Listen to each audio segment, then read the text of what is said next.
시간 모든 자리에 일어서 주시기 바랍니다. 하나님은 영이시니 예배하는 자가 영과 진리로 예배할지니라. 아멘. 다 같이 찬송가 82장 함께 찬양드리겠습니다.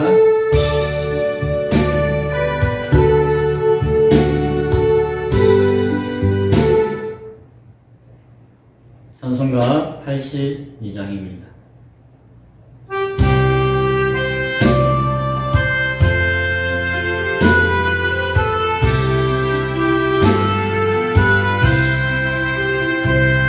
성부의 어린 양이 죄 지고 가시니 내 몸에 당할 영벌 다 대신하셨네. 내 죄가 그 앞편아 그 피로 씻으며 눈같이 희게 되어 티 하나 없으리. 내 죄를 회개할 때 용서해 주시고 병든 몸 고쳐주사 새 생명 되시네. 내 속에 쌓인 근심 한없이 그것만 주친이 벗겨주사 위로해 주시네. 내 주를 의지하니 내 마음이 편하고 주 나를 붙드시니 내 앞길 편하다. 임마누엘 주 예수 끝없는 그 사랑 그 향기 바람 타고 온 땅에 퍼지네. 주 예수 보내 하나 온유한 마음과 겸손한 마음으로 섬기며 살리라. 나 주의 뒤를 따라 저 천국 이르러 선사의 노래 따라 그 찬송하리라. 아멘. 다 함께 사도신경으로 신앙 고백드리겠습니다. 전능하사 천지를 만드신 하나님 아버지를 내가 믿사오며 그 외아들 우리 주 예수 그리스도를 믿사오니 이는 성령 맹패하사 동정녀 마리아에게 나시고 본디오 빌라도에게 고난을 받으사 십자가에 못 박혀 죽으시고 장사한 지 사흘 만에 죽은 자 가운데서 다시 살아나시며 하늘에 오르사 전능하신 하나님 우편에 앉아 계시다가 저리로서 산자와 죽은 자를 심판하러 오시리라. 성령을 믿사오며 거룩한 공예와 성도가 서로 교통하는 것과 죄를 사하여 주시는 것과 몸이 다시 사는 것과 영원히 사는 것을 믿사옵나이다. 아멘. 모두 자리에 앉아주시기 바랍니다. 찬송가 406장 찬양드린 후에 김정복 집사님 나오셔서 기도하시겠습니다.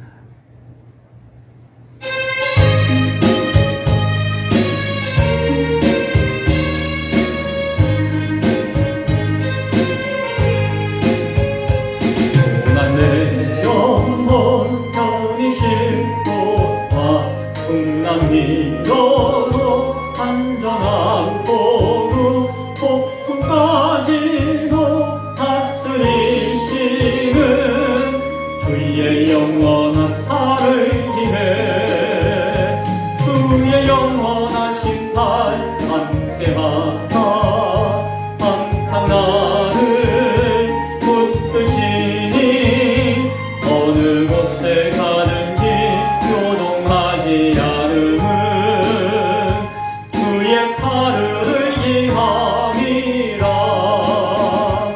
백성 친구들 나를 버려도 예수를 함께 동행함으로 주의 은혜가 충만하리니 주의 영원한 팔을 기해 주의 영원하신 팔 함께 하사 항상 나를 붙드시니 어느 곳에 가든지 요동하지 않음은 주의 팔을 의지함이라.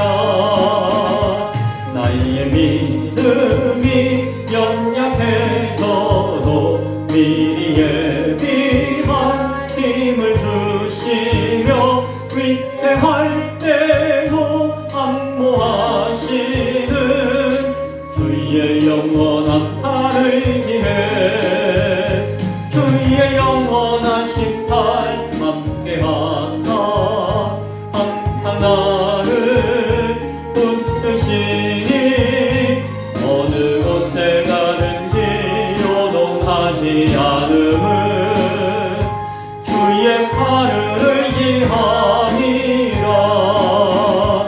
능치 못한 것 주께 없으니 나의 일생을 주께 맡기면 나의 모든 짐 대신 지시는 주의 영원한 팔을 기해 주의 영원하신 팔 함께 하사 항상 나를 붙드시니 어느 곳에 가든지 요동하지 않음은 주의 팔을 의지함이라.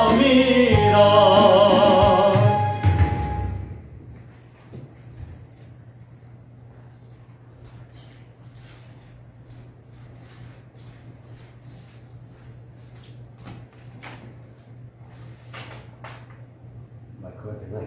안 돼요?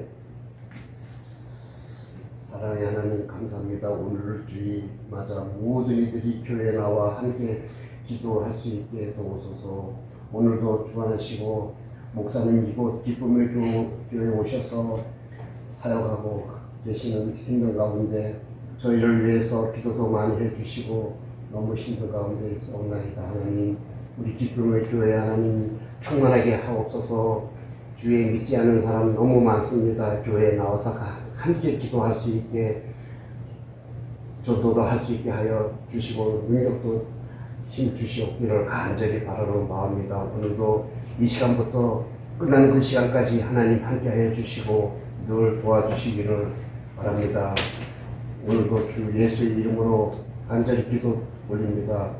아멘. 아멘.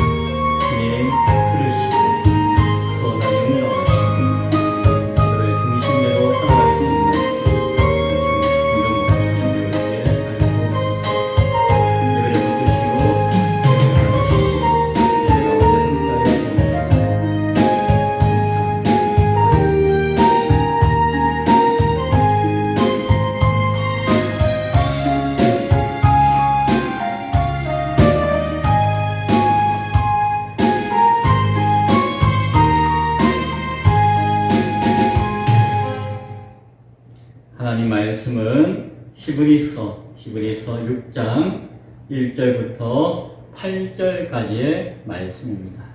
히브리서 6장 1절부터 8절까지의 말씀. 제 성경은 신약 성경 358쪽입니다. 제가 말씀을 봉독해 드리겠습니다.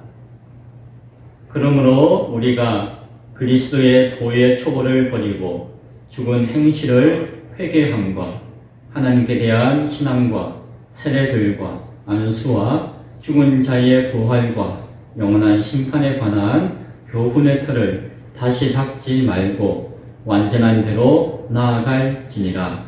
하나님께서 허락하시면 우리가 이것을 하리라. 한번 빛을 받고 하늘의 은사를 맛보고 성령의 참여함과 되고 하나님의 선한 말씀과 내세의 능력을 맛보고도 타락한 자들은 다시 새롭게 하여 회개하게 할 수 없나니 이는 그들이 하나님의 아들을 다시 십자가에 못 박아 드러내놓고 욕되게 함이라. 땅이 그 위에 자주 내리는 비를 흡수하여 밭가는 자들이 쓰기에 합당한 채소를 내면 하나님께 복을 받고 만일 가시와 엉겅퀴를 내면 버림을 당하고 저주함에 가까워 그 마지막은 불사름이 되리라. 아멘.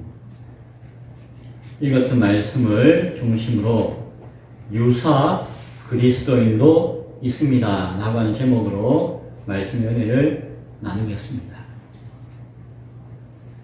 윤숙이가 운동화 사는 거 보면은 발 좋은 거 사서 신더라고요. 맞죠? 네, 좋겠어요. 제가 어릴 때 나이키 프로스펙스라고 하는 메이크 운동화가 막 생겨나고 그것이 막 각광받고 유행하는 때가 있었어요. 그런데 시장에서 사는 운동화보다 그런 운동화가 2배, 3배 비싼 거예요. 그러면 어지간한 사람들은 그런 걸 사기가 어려웠죠. 쉽지 않죠. 그런데 방송이나 광고나 그게 막 유행하니까 참 저거 한번 신어보면 똑같은 운동화인데 신어보면 좋겠다는 마음이 있는데 실제로는 사기 어렵고 형편상 그런 때가 있었어요.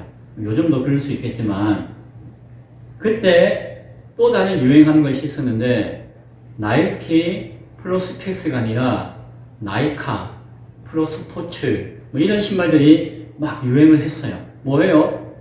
거의 똑같이 생겼는데 이름만 살짝 바꿔가지고 마크는 그대로인데 이름만 바꿔가지고 파는 거예요. 그래도 양심적이라서 똑같이는 안 팔고 조금 비슷하게 해가지고 파는 그런 시대가 있었어요. 옛날이죠. 그런데 최근에는 뭐가 달라졌을까요? 네, 최근에는 아예 똑같은 모양과 똑같은 이름을 하면서 의도적으로 같은 물건인 척 하면서 만들어서 파는 제품들이 많이 나와요. 시중에. 아마 여러분도 마음만 먹으면, 저도 마음만 먹으면 나이키 할아버지라도 얼마든지 똑같이 생긴 것을 아주 저렴하게 구입할 수가 있습니다. 교묘하게 만들어서 파는 거예요. 그걸 요즘 말로 뭐라고 하죠? 짝퉁이라고 하죠. 짝퉁. 명품이라고 소문난 그런 물건에는 짝퉁도 훨씬 더 많아지는 시대에 살고 있습니다. 저 어릴 때 그런 신발들을 잘 안 신어봐가지고 나이가 먹어서 은근히 마음에 드는 신발 있으면은 막 사고 싶은 마음이 드는 것 같아요. 어릴 때 하나씩 사주세요. 세계적인 그림이 있어요. 모나리자, 이런 그림 있잖아요. 우리 그림 잘 모르지만, 유명한 그림들 있잖아요. 돈으로는 바꿀 수도 없는. 그런데 그 유명한 그림들에는 항상 무엇이 따라다닐까요? 모사품이 따라다녀요. 전문가도 그냥 봐서는 모른대요. 그 붓터치, 그 위에 토포 쓴 거, 이렇게 쓰고 그 위에 또 쓰고 하자 그런 거이다 보면은 그런 거 하나하나까지 그대로 흉내내가지고 만든대요. 눈에 보이지 않는 미세한 그 물방울, 그 물감 자국까지도 그대로 똑같이 흉내낸대요. 그러니까는 그냥 봐서는 진짜하고 가짜가 구분이 된다 안 된다? 안 되는 거예요. 그런 물건들이, 그런 제품들이, 명품 똑같은 그림들이 많이 만들어지고 있답니다. 좋은 거예요, 나쁜 거예요? 나쁜 거죠. 그렇게 해서 거짓말로 팔아먹으면 나쁘잖아요. 그런데 이런 경우도 있어요. 박물관이나 미술관에서 그 귀한 그림을 보관하고 있잖아요. 이거는 수천 년, 수만 년 동안 전 세계에 하나밖에 없는 거잖아요. 만약에 이것이 상하거나 이것이 뭔가 문제가 생기면 될까요? 안 될까요? 안 되잖아요. 그래서 그런 것들을 어떻게 할까요? 아주 진공 포장해가지고 잘 멸균해가지고 어디에다가 저기 지하 창고 금고 깊숙이 딱 보관해 놓는 거예요. 그러면 사람들은 그것을 못 보잖아요. 그러면은 그것을 보관하고 있는 박물관이나 미술관이 합법적으로, 공식적으로 그것과 똑같이 모사할 수 있는 기술이 있으니까, 그런 전문가 실력이 있으니까 그러니까 똑같이 만들어서 전시하는 거예요. 그리고 그 밑에다 적어놨어요. 이것은 진짜는 아니지만 진짜와 똑같은 작품입니다. 이걸 보면은 진짜를 보는 것과 똑같습니다라고 설명을 하고는 가짜를 딱 전시하는, 그거는 불법이에요, 합법이에요? 합법적으로.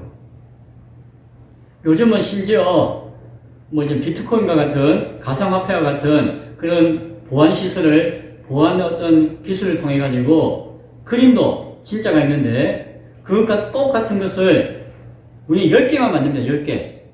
가짜인데 막 무한히 만드는 게 아니고 딱 허가 받아가지고 기술과 보안을 걸쳐가지고 아무도 흉내 못 내고 아무도 모방 못하도록 하는 그런 완벽한 기술로 진짜를 그대로 10개만 만들겠습니다. 그래서 이것은 진짜는 아니지만 가짜지만 가치를 부여해가지고 이렇게 파는 거예요.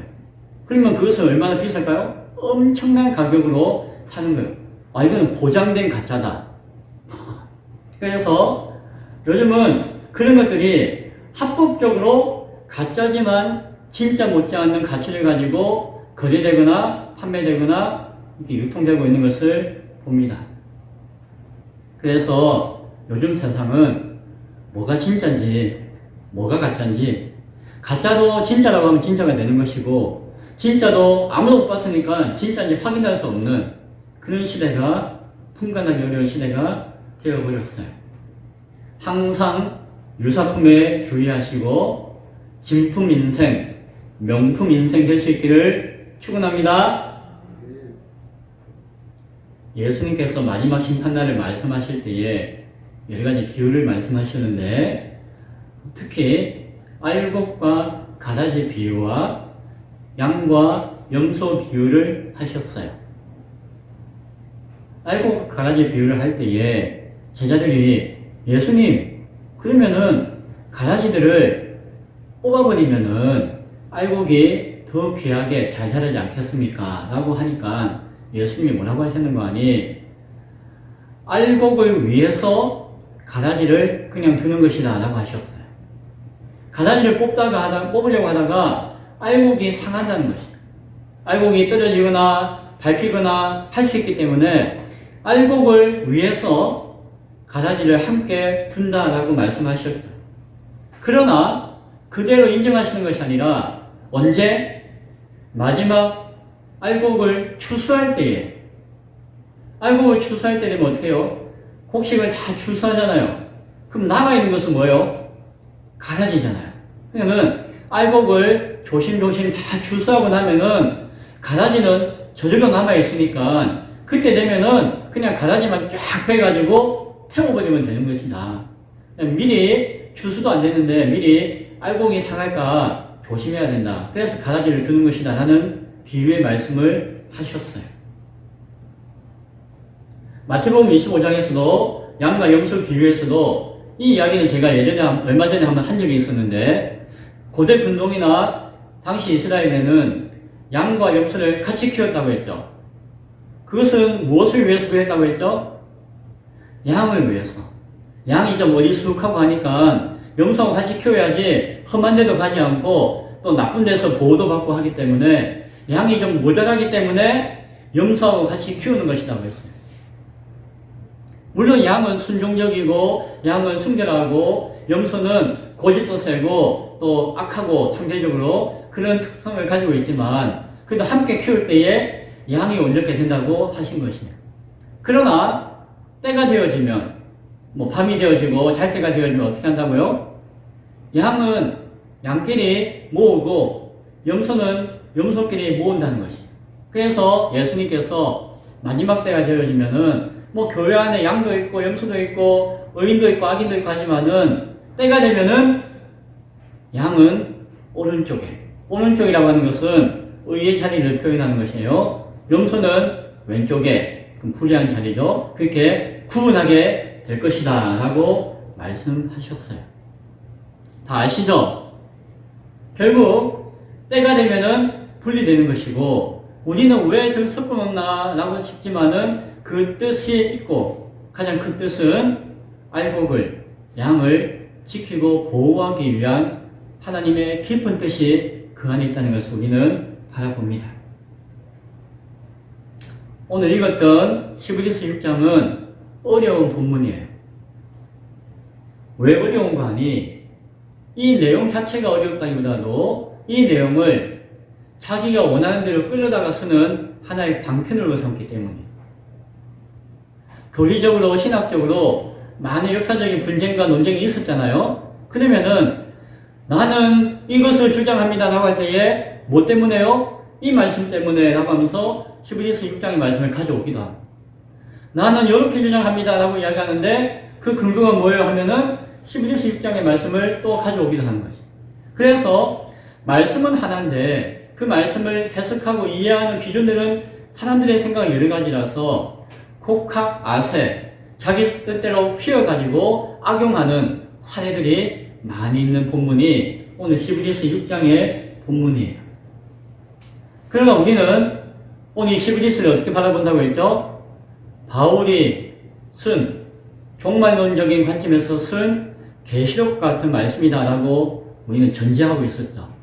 그래서 오늘 우리는 그런 신학적인 논쟁이나 교리적인 논쟁을 다 떠나서 우리가 붙들고 있는 그 관점에 따라서 오늘 이 본문을 그대로 한번 읽고 이해할 수 있기를 바랍니다. 지난주에 고인물 젖먹이로 머물거나 태부하지 말고 의의 말씀을 경험하는 단단한 음식을 먹는 장성한 자, 지각을 사용함으로 연단을 받아 선과 악을 분별하는 자가 되어야 한다라고 말씀을 했습니다. 기억나시나요? 오늘 말씀은 그러므로 그러한 말씀이 있으므로 라고 하는 것을 전제로 해서 이어지는 말씀이에요. 구체적으로 그렇기 때문에 이런 말씀을 더 강조해서 권면해주는 말씀이 오늘 읽었던 히브리서 6장에 있는 말씀이에요. 히브리서는 누구에게 쓴 편지라고 글이라고 했죠? 히브리인들에게. 여기서 말하는 히브리인들은 교회 안에 들어와서 신앙생활하고 있는 성도지만은 그 근원은 구체적으로는 히브리파 유대인들, 전통적인 유대 사회와 유대 전통과 유대 문화 가운데 살다가 교인이 되었던 그 히브리파 유대인들 성도들을 대상으로 하는 것입니다. 그들이 여러 가지 시험과 어려움 가운데서 신앙과 교회를 버리고 떠나는 과정에서 그들을 향해서 권면하는 말씀이다라고 했죠. 또한 동시에 이 말씀을 오늘 우리가 들을 때에 어떻게 들을 수가 있다고요? 참과 거짓이 구분되기 어려운 알곡과 가라지가 함께 있는 양과 염소와 함께 동행하는 교회와 세상의 모습 가운데 신앙하는 우리들에게 주는 권면의 말씀이다 라고 이해할 수 있습니다. 6장 1절 그러므로 우리가 그리스도의 도의 초보를 버리고 라고 이야기해요. 그리스도의 도 거기에도 초보가 있나요? 초보가 있다 하더라도 그걸 버려야 하나요? 라는 질문이 생길 수 있어요. 그런데 이것은 지난주 말씀과 유사한 것이에요. 제가 젖먹이를 무시한다고 했나요? 무시하지 않는다고 했나요? 무시 안 한다고 했어요. 젖먹이 귀하다고 했잖아요. 그 때가 되면. 그러나 그것이 오랜 시간이 지나고 일정한 때가 되었음에도 여전히 젖먹이 역할을 하고 있고 또한 젖먹이로 퇴보된다면 그것이 문제다라는 이야기였어요. 오늘 이 말씀은 그리스도의 도의 초보를 무시하는 것이 아니라 때가 오래도록 거기에만 머물고 거기에 매여서 퇴보하는 것이 문제라는 것이에요. 그래서 그리스도의 도의 초보를 버리라는 말씀을 하는 것이에요. 그 내용은 오늘 본문에 보면은 크게 6가지를 언급합니다. 죽은 행실을 회개함, 하나님께 대한 신앙, 세례와 안수, 죽은 자의 부활, 영원한 심판. 어떤 분을 보면은 목사님, 이 정도만 알고 있으면은 그 신앙 대단한 거 아니에요? 나는 이런 것도 제대로 모르는데, 죽은 자의 회개, 하나님에 대한 신앙, 부활, 심판, 세례하는 거, 안수받는 거, 이런 거 저도 잘 모르는데, 이 정도만 알면은 대단한 신앙 아닙니까? 이 정도만 신앙하고 고백하면은 구원받기에 충분한 거 아니에요? 라고 물을 수 있죠. 예수 믿습니까? 믿습니다. 아멘. 당신 구원받았습니다. 이렇게 이야기하고 생각하고 주장하는 것과 비슷한 사람은 충분히 그렇게 여길 수 있다고 여기져요. 그런데 언급되어진 6가지 내용은 예수를 믿는 그리스도인 이전에 오늘 이 말씀을 받는 그들이 예수 믿기 전에 기본적으로 원래 가지고 있던 생각이었어요. 알고 있던 내용이었어요. 유대교 신앙 안에서도 충분하게 알고 믿고 고백하는 내용이라는 것이에요. 구약 말씀과 성경을 따르는 유대교 안에서도 죽음을 가져오는 그 악한 행실에 대해서 회개해야 되는 거 다 알죠? 구약 성경에도 충분하게 나와 있죠. 구약 성경에도 하나님만이 유일한 신이시며 유일한 여호와 하나님만을 신앙해야 된다고 가르치잖아요. 배우잖아요. 유대교가 그런 신학이잖아요. 여기서 세례는 우리가 알고 있는 세례하고 달라요. 씻는다라는 표현, 씻는다. 세례 자체가 물로 씻는다는 뜻이잖아요. 그래서 세례라고 번역되어 있지만 원뜻은 씻는다는 것이에요. 정결케 한다는 것이에요. 정결케 하는 것이 구약의 제사 드릴 때에 제사를 드리는 사람이나 제물이나 항상 주의해야 되는 것이 뭐예요? 정결하게 씻는 거예요. 다른 이야기, 특별한 이야기가 아니라는 것이에요. 안수하는 것은 뭐예요? 제사 드릴 때에 그 제물에 죄를 지은 사람이 제사할 때에 그 제물에 안수했어요. 안수함으로 내 죄 대신해서 이 제물을 통해서 내 죄를 용서해 주세요 라고 하는 의식의 표현이었어요. 그런 것과 유사한 안수의 예식과 의식이 많이 있었어요. 바리새인들과 사두개인들이 교리적으로 늘 다툰 것이 무엇이에요? 부활이 있다 없다. 바리새인들은 부활이 있다. 성경에 기록되지 않았냐? 구약 성경에. 사두개인들은 아니야. 그거는 참 인간의 육체의 부활을 이야기하는 게 아니야. 라고 하면서 늘 다퉜어요. 교리적으로. 그러나 유대인으로서는 서로 다툴 만큼 구약에서 증거하고 있는 죽은 자의 부활에 대한 이야기들은 이미 알고 듣고 있었다는 것입니다. 창세기로부터 다니엘서를 비롯해서 하나님께서 공의롭게 세상을 영원한 심판을 하신다는 거 다 기록되어 있고 유대인들은 그것을 다 알고 믿고 있었다는 것입니다. 그래서 오늘 언급되어진 이러한 내용들은 예수 그리스도 안에서 새롭게 더 구체적으로 더 단단하게 이해되어질 내용이 있지만은 오늘 바울이 이야기하는 것은 유대교 안에서 적당하게 알고 있던 알지만은 정확하게 모르고 있던 안다고 해서 방심하고 있는 그러한 내용들이 그리스도의 도의 초보라는 이름 가운데 너희가 알고 있고 그걸 붙들고 있는데 그것을 버리라 한다는 것입니다. 그것으로 말미암아 방심하거나 그것이 자기 신앙과 구원의 모든 것인 양 여기지 말라라고 하는 것입니다. 계속해서 전복이와 같이 이러한 교훈의 틀을 계속해서 다시 닫고 거기에 머무는 신앙에서 벗어나라는 것입니다. 그로 말미암아 지금 너희들이 교회를 떠나 그리스도를 떠나 옛자리로 돌아가는 원인이 되었다는 것입니다. 다시 말하지만 도의 촉을 부인하고 무시하는 것이 아니에요. 뭐 회개, 신앙, 세례, 안수, 부활, 심판 그 내용을 무시하는 것이 아니에요. 정말 중요하잖아요. 하지만 자신이 알고 있는 적당한 수준에서 그치고 젖먹이와 같이 고인물과 같이 적당히 아는 그 내용 가지고 정치하거나 퇴보해서는 안 된다는 맥락 가운데서 이 말씀을 하는 것이에요. 그럼 어떻게 해야 될까요? 바울은 뭐 어떻게 해야 된다고 이야기하죠? 오늘 성경 뭐라고 하죠? 교훈의 털을 다시 닦지 말고 완전한 대로 나아갈지니라 라고 이야기해요. 완전한 대로 나아가라는 것이 무슨 의미일까요? 앞서 이야기했던 내용이에요. 의의 말씀으로 단단한 음식으로 경험하는 장성한 자가 되어지는 것. 지각을 사용함으로 연단을 받아 선악을 분별하는 자가 되어지는 것. 그것을 중요하게 여기고 그렇게 애쓰고 힘쓰고 나아가는 것. 그것이 필요하다. 그러해야 된다라고 바울은 이야기해요. 그렇게 해야지 구원받는다는 이야기가 아니라 그렇게 함으로 말미암아 도의 초보에서 안심하고 방심하고 고일문이 되어서 젖먹이로 되는 것을 이길 수 있다는 것이.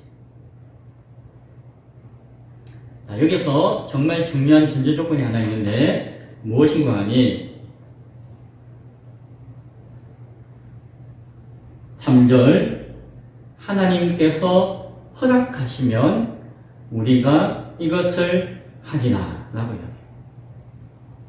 사도 바울은 이제 지난주에 있었던 말씀과 이어서 그 완전한 대로 우리가 나아가야 합니다. 그래야지 고인물 젖먹이가 되지 않고 참 처치하기 곤란한 처치맨이 되지 않습니다 라고 이야기하지만 그 중심 가운데 우리가 반드시 기억해야 될 것이 있는데 그것이 무엇이라고요? 하나님이 허락하시는 그때 우리가 이렇게 될 수 있습니다 라는 것입니다. 교리적으로 따지면은 이것을 뭐 예정하심, 뭐 택하심, 뭐 하나님의 섭리 이렇게 막 부를 수 있겠지만 뭐 어려운 말 빼고 이 본문 그대로예요. 뭐요? 하나님이 허락하심. 내가 하나님께 택함받은 나는 선민입니다. 하나님이 나를 택해 주셨어요. 우리 조상이 약속을 받으셨어요. 그렇기 때문에 내가 구원받는 것이 아니라는 것이. 내가 뭐 어려움을 당하고 고난을 당하고 배우기 힘든 어려운 히브리어를 배우고 뭐 성경을 깊이 있게 묵상해서 내용을 알고 배운다고 해서 구원받는 것이 아니라는 것이에요. 하나님이 허락이 있어야 되는 것이고 하나님의 허락이 있을 때에 우리가 그렇게 할 수 있다는 것이에요. 그것이 진짜가 되는 기준인 것을 잘 기억할 수 있기 바랍니다. 단단한 음식 먹고 의의 말씀 경험하고 장성한 자가 되고 뭐 연단을 받고 귀해요. 그렇게 해야 된다고 이야기해요. 그러나 중요한 것은 그것의 중심이 어디 가운데 있어야 된다? 하나님 앞에 있어야 된다. 내가 그것을 막 하는 것이 아니라 하나님이 허락하실 때에 그것들이 감당케 되어지고 이루어진다고 하는 것을 바울은 3절에서 말씀해 줍니다. 우리가 고난 당하는 것이 아니라 우리가 스스로 단단한 음식을 먹고 취할 수 있는 것이 아니라 하나님의 뜻과 계획하심, 하나님의 일하심에 대한 하나님의 그 예정하심에 대한 섭리하심에 대한 순종하는 마음이 있어야 된다는 거죠. 만약에 그런 마음이 없다면은 가짜는 거죠. 권면대로 제가 어려운 말씀을 단단하게 짚고 이해하고 배웠습니다. 이 교리에 내가 충분하게 이해하고 공부했습니다. 내가 어려움과 핍박이 와도 욕하지 않고 잘 견디면서 기도했습니다. 라고 하면서 내가 했습니다. 내가 했잖아요. 그러니까 내가 구원받기에 합당하지요. 라고 생각하는 순간 그것은 가짜가 된다. 하나님이 도우셨기 때문에 하나님이 허락하셨기 때문에 하나님이 이끌어 주셨기 때문에 하나님께서 함께 하셨기 때문에 내가 그렇게 할 수 있는 것입니다. 하나님이 허락하시면 내가 이룰 수 있다고 하는 그냥 고백과 믿음과 순종함이 끝까지 있을 때에 그것이 진짜라는 것입니다. 많은 히브리인 성도들이 신앙생활을 하다가 박해가 오고 고난이 찾아오니까 예전에 유대교로 다 돌아갔어요. 그들이 생각하니까 뭐 교회 다니나 옛날에 교회 안 다니나 다를 바가 없다는 거예요. 뭐 교회 안 다니도 착한 일 잘했고 뭐 선한 일 잘했고 나쁜 짓 안 했고 할 거 다 했고 선하게 착하게 살았다는 그런 생각이 당시 유대인들을 가지고 있었다는 거죠. 자기들 관점에서. 스스로 회개할 수 있고 신앙 가질 수 있고 스스로 세례와 안수에 대한 의미를 알고 있고 스스로 부활과 신앙에 대한 이해와 기준이 있는데 이제는 내가 스스로 판단하고 내가 신앙생활하면 되는 게 아닙니까? 굳이 뭐 교회 나가고 가르침을 받고 뭐 예수 앞에서 온전히 뭐 드려지고 이런 거 뭐 끝까지 할 필요 있습니까? 라고 여기는 신앙이 유대인들이 가지고 있던 그 당시 유대인들이 가지고 있던 신앙이었어요. 뭐예요? 하나님의 뜻보다는 내 생각과 뜻이 먼저였기 때문에 그러한 것이죠. 어쩌면 오늘날 교회가 많이 타락했잖아요. 목회자들이 많이 타락했잖아요. 그런 것들이 막 뉴스에 나오고 막 하잖아요. 시시하지만 막 소문나서 알잖아요. 교회가 이 시대에 뒤떨어졌잖아요. 세상은 막 앞서 나가는데 세상은 뭐 온갖 최첨단 음악을 하는데 저는 반주기에 맞춰서 찬송가를 또박또박 부르고 있잖아요. 참 이거 30년 전에 부르던 찬송 그대로네요. 그렇게 생각되어질 수도 있잖아요. 내가 교회입니까? 뭐 내가 스스로 신앙생활하고 기도하고 예배하면 되지. 굳이 뭐 함께 모여서 공동체에 속해가지고 신앙하고 예배하고 뭐 찬양하고 기도해야 되는가? 뭐 그런 질문을 할 수도 있잖아요. 그러다 보니까 안 나가. 난 교회 안 나가. 안 나가 거꾸로 해서 가난한 성도가 막 생겨나는 거예요. 너무 똑똑해서. 무교회주의자들이 막 생겨나는 거예요. 교회 필요 없다. 내가 하나님 앞에 직접적으로 기도하고 응답받고 말씀 보고 기도하면 되지. 또 다른 더 깊은 영적인 체험이나 은사를 경험하는 이야 짜릿하고 자극적이고 충만하고 그런 것들을 찾아가고 경험하고자 하는 곳을 나아가는. 기존에 내가 못마땅하고 나를 상처 주고 나를 힘들게 했던 그 교회들을 아주 시원하게 비판도 해주고 욕도 해주고 그 외에 다른 길을 막 가르쳐준다고 하는 이단과 삼단과 사단들. 그게 막 기웃기웃하고 그것에 막 귀를 열고 있는 모습들이 이 시대에 하나님을 믿는다라고 하는 백성들 가운데서도 많아요. 그렇죠. 대한민국은 우리나라만 따져도 그리스도인이 한 600만 명, 700만 명 된다고 해요. 뭐 그것도 많다고 하는 사람도 있는데 그런데 가난한 성도가 100만 명 이상이에요. 그 중에. 코로나 이후에 교회 떠난 사람이 100만 명 이상이에요. 이단이나 사이비에 속해서 신앙하는 사람들이 120만인가 100만 명 이상이에요. 그러면은 우리나라의 그리스도인입니다. 예수 믿습니다. 라고 하면서 이래저래 다 떼면은 반도 안 남아있죠. 건강한 교회에 속해 있는 사람. 그런데 그 교회 안에 속해 있는 사람이라 할지라도 사실은 뭐 다가 온전하다고 하기에는 좀 그럴 수도 있죠.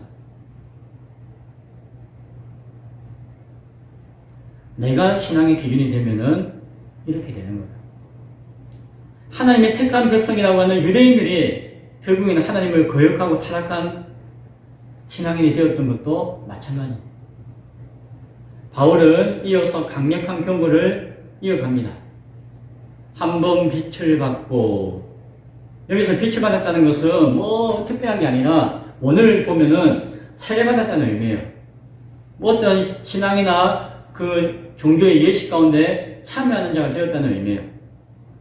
하늘의 은사를 맛보고, 하늘의 은사는 하나님께서 선물로 주신 것인데 복음을 이야기해요. 복음. 예수 믿고 구원받는 자라고 하는 그 복음. 그것을 어떻게 했다는 거예요? 들었다는 것이에요. 알았다는 것이에요. 맛봤다는 것이에요. 경험했다는 것이에요. 성령에 참여한 바가 되고, 그는 성령께서 원하시고 성령께서 함께 하시는 그 일에 동참해가지고 동역했다는 것이에요. 교회 일도 하고 섬기는 일도 하고 봉사도 하고 했다는 것이에요. 이것들이 구원과는 상관없는 것이에요. 하나님의 선한 말씀과 성경으로 주어진 하나님의 계시되어진 말씀, 레마의 말씀, 귀하지만은 특별하지만 또한 누구나 읽고 알 수 있는 것이에요. 저희 아버님 신앙이 없었고 교회 평생 안 나가셨지만 집에 성경이 있었어요. 젊었을 때 성경도 있었지만 불경도 있었고 다른 경전도 있었어요. 저 어릴 때 저희 집에는 모든 종교의 경전들이 집에 다 있었던 것 같아요. 저 한번 다 읽어봤던 기억이 나요. 내세의 능력, 내세는 장차 올 때죠. 장차 맞이할 때, 종말에 될 수도 있죠. 내세의 능력, 그때 약속되어진 권능과 특권을 가지고 있다 할지라도 이것이 구원받았다는 의미가 아니라 이러한 어떤 능력과 권세와 신앙의 모습을 경험했다는 것을 이야기하는 것이에요. 사실 이것도 귀한 것이에요. 귀한 것이에요. 그러나 이 각각의 귀한과 의미를 떠나서라도 중요한 것은 이러한 귀중한 신앙의 체험들을 맛보는 데 그쳤다는 것이에요. 오늘 표현은 그렇게 하죠. 맛보았다. 맛보았다. 하늘의 은사를 맛보았다. 내세의 능력을 맛보았다. 자, 물어볼게요. 맛보는 거하고 먹는 거는 같아요? 달라요? 같아요? 다르지요? 간이 맞는지, 익었는지 중간에 잠깐 확인하잖아요. 감자 한번 쿡 찔러보듯이, 고구마 쿡 찔러보듯이, 라면빨 끄집어내서 익었는지 맛보듯이, 찍어서 간장국이 잘 되는지 맛보듯이. 맛을 봤다고 해서 먹었다라고 할 수가 없는 것입니다. 먹는 것은 뭐예요? 딱 준비해가지고 입에 넣고 턱으로 씹어가지고 꿀꺽 삼켜가지고 소화시키는 거예요. 그것이 먹는 것입니다. 목사님, 맛도 많이 보면 배부르잖아요. 그게 다 헛배예요, 헛배. 배부른 거 아니에요. 오히려 맛을 많이 보다 보면은 밥 먹을 때 되면 밥맛이 떨어져요. 그런 경험 하시죠? 맛을 보았으면은 직접 먹어야 하는 거죠. 맛만 보고 먹은 채 하거나 배부른 채 하는 것은 진짜예요, 가짜예요? 가짜예요. 오늘 바울은 그 이야기 하는 거예요. 맛만 보고 정작 먹지는 않고 먹은 채 하고 있는 거, 그래 놓고 배부르다고 하는 거, 다 그 가스 찬 거 헛배는 거. 성경은 그렇게 맛만 보다가 타락한 자들이 있다라고 이야기해요. 그래서 어떤 사람은 이거 구원받은 사람들인데, 온전하게 신앙생활 하는 사람들인데 하나님이 택하셔서 구원했는데 구원받았다가 다시 타락할 수 있나? 라고 생각하고 막 고민하거나 타락할 수 있지 라고 막 주장하거나 하는 이유를 쓰는 거죠. 그러나 이 성경은 구원받은 자를 이야기하는 것이 아니에요. 맛만 보는 자니. 어쩌면은 가라지들을 향해서 하는 이야기일 수 있고, 어찌 보면은 염소를 대상으로 하는 이야기일 수가 있어요. 어찌 보면 이미 가짜였을 수도 있어요. 그러나 몰라요. 구분할 수는 없어요. 가라지고 염소지만은 그 추수 때가 되어지고 마지막 가릴 때가 되어지기 전까지는 같이 있는 것입니다. 그래서 아무도 알 수가 없고 알고자 해서도 안 되는 것이죠. 그러나 그 대상은 스스로를 속일 수도 있고 주변 사람들을 속일 수 있지만 누군 속이지 못한다고요? 하나님은 속이지 못하는 것입니다. 맛만 보고 먹은 척 하는 거, 다른 사람은 냄새도 나고 배부르다고 하니까 먹었나 보다 하지만 하나님은 그 위장까지 다 들여다보시고 아신다는 거예요. 6절에 타락한 자들은 다시 새롭게 하여 회개하게 할 수가 없나니 이는 그들이 하나님의 아들을 다시 십자가에 못 박아 드러내놓고 욕되게 합니다.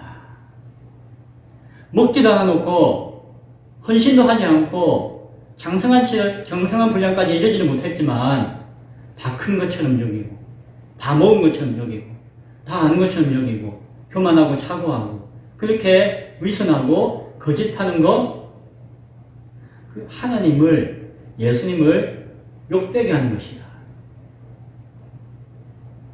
하나님은 그런 모습과 행위를 얼마나 모욕적으로 여기시겠어요.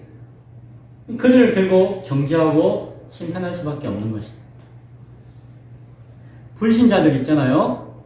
불신자는 불쌍하게 여기고 구원의 소망을 가지는 사람일 수도 있어요. 굳이 나눈다면. 우리 이백진 성도님 기쁨의 교회 나오기 전까지는 불신자였잖아요. 교회 한 번도 나온 적 없잖아요. 예수님 믿은 적 없잖아요. 하나님 몰랐잖아요. 그러면 나쁜 사람이에요? 뭐 또 나쁜 사람이 아니에요. 아니요. 나쁘다고 할 수가 없는 거예요. 왜? 누가 안 가르쳐줬는데, 복음을 들려주지도 않고, 말씀을 가르쳐주지도 않고 했는데, 몰랐는데, 하나님은 몰랐는데 하는 사람을, 에이, 나쁜 놈이라고 이야기하지 않는다는 거예요. 그 사람은 불쌍히 여기고, 누군가 와서 말씀과 복음을 전해줄 때까지는 기회가 있는 것이에요. 물론 듣고 모른 체 하면 안 되지만, 그러나 하나님의 말씀을 들었다라고 여기고 안다라고 여기고 나는 그 교회 안에서 한 구성원이라고 여기고 그리고 함께 신앙생활 하지만 의도하든 의도하지 않든 거짓에 치우친 그런 자들에 대해서는 하나님께서는 타락한 자, 악한 자라고 판단하십니다. 하나님은 모든 사람들을 사랑하세요.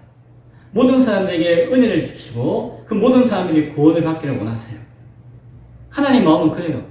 그래서 그들이 살아갈 수 있는 터전을 주시고 거기서 비도 주시고 바람도 주시고 공기도 주셔가지고 거기서 각자가 뭔가 결실할 수 있는 기회를 주세요. 그러나 그 은혜와 은총을 받았음에도 불구하고 그 결실이 무엇이냐에 따라서는 판단하신다는 거죠. 7절과 8절에 있는 말씀이에요.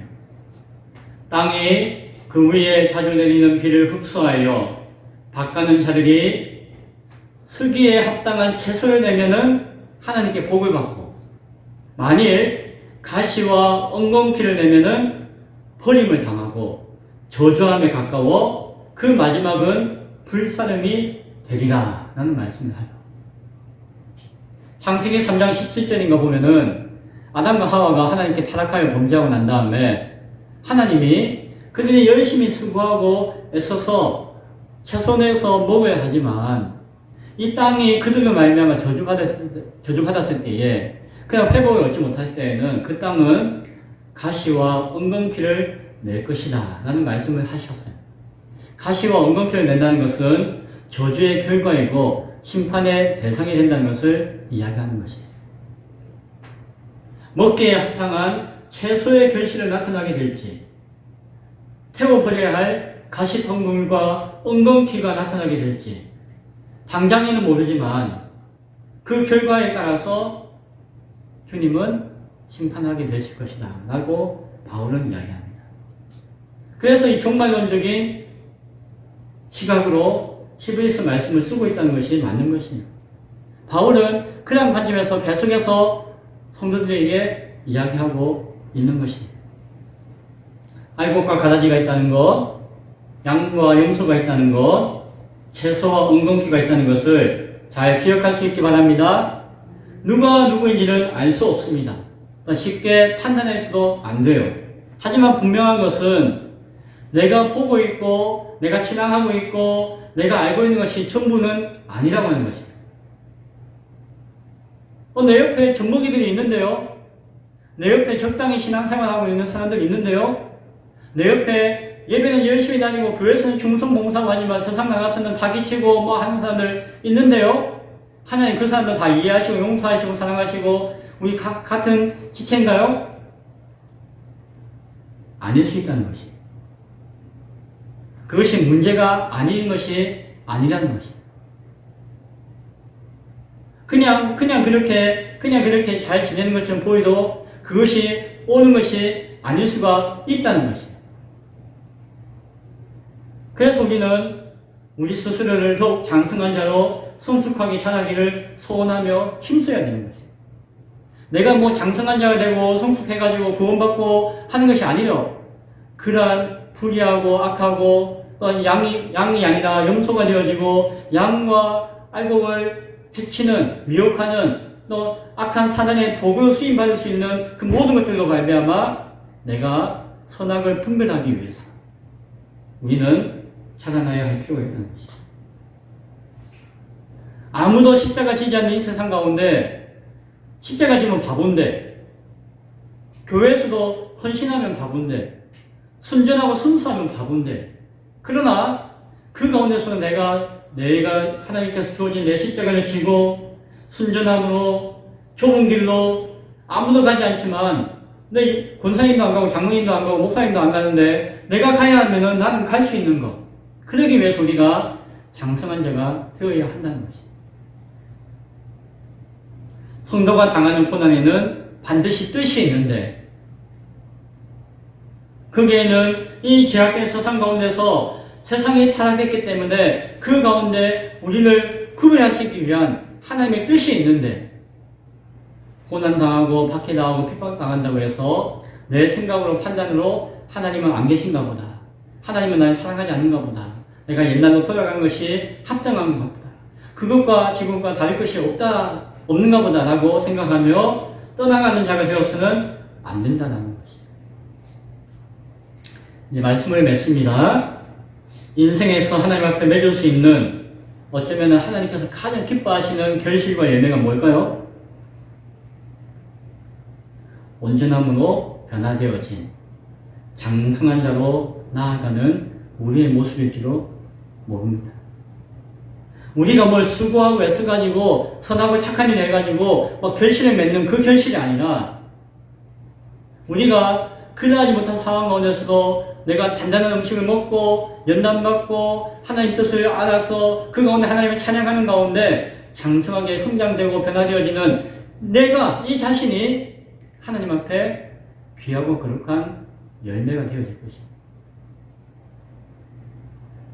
유사품에 속지 말고 유사 그리스도인에 속지 말고 주님 다시 오시는 그날까지 우리 자신을 하나님 앞에 온전히 드려지는 제물로 하나님 앞에 믿음의 온전한 열매와 결실로 드려질 수 있도록 잘 준비할 수 있는 우리 모두가 될 수 있기를 간절히 축원드립니다. 네. 기도하겠습니다. 하나님, 유사 그리스도인이 있음을 알게 하여 주옵소서. 의심하는 것이 아니라 불신하고 스스로 확신을 잃어버리는 것이 아니라 확신 가운데 신앙하지만 그러나 이 세상에는 가장 명품에는 가장 많은 유사품이 있듯이 가장 귀한 그리스도인에게는 가장 많은 유사품도 유사 그리스도인도 있을 수 있음을 기억하기 원합니다. 오늘 히브리서 6장에서 사도 바울이 했던 강력하고도 정말 섬뜩한 경고의 말씀이 우리를 불안하게 하는 말씀이 아니라 이러한 세상 가운데 우리가 어떻게 신앙해야 되는 귀한 교훈과 권면과 위로의 말씀인 것으로 믿고 받을 수 있기를 원합니다. 우리의 신앙이 나의 신앙이 아니라 내가 살아가는 우리 믿음의 공동체가 함께 나아가는 신앙으로서 세워주시고 주님 다시 오시는 그날을 온전히 준비할 수 있는 성도와 교회가 되게 하여 주옵소서. 예수님 이름으로 기도드리옵나이다. 아멘. 다같이 찬송가 426장 찬양하며 하나님 앞에 귀한 헌금 드리겠습니다. 426장입니다.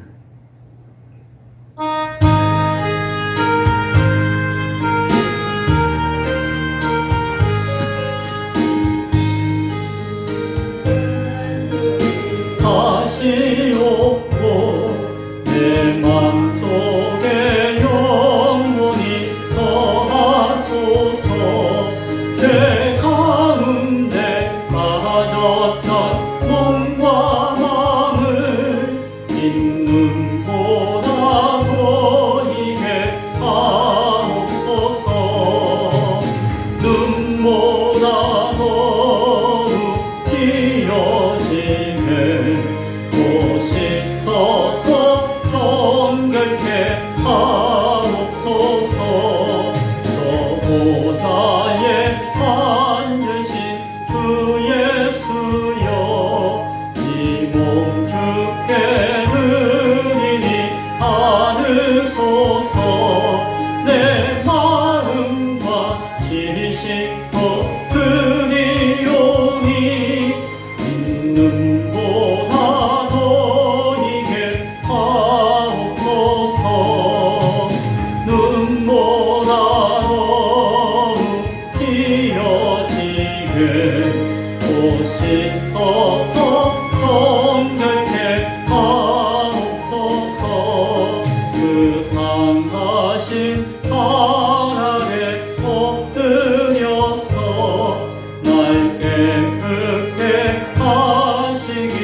날 정결케 하는 피 믿사오니 믿음보다 너에게 하옵소서.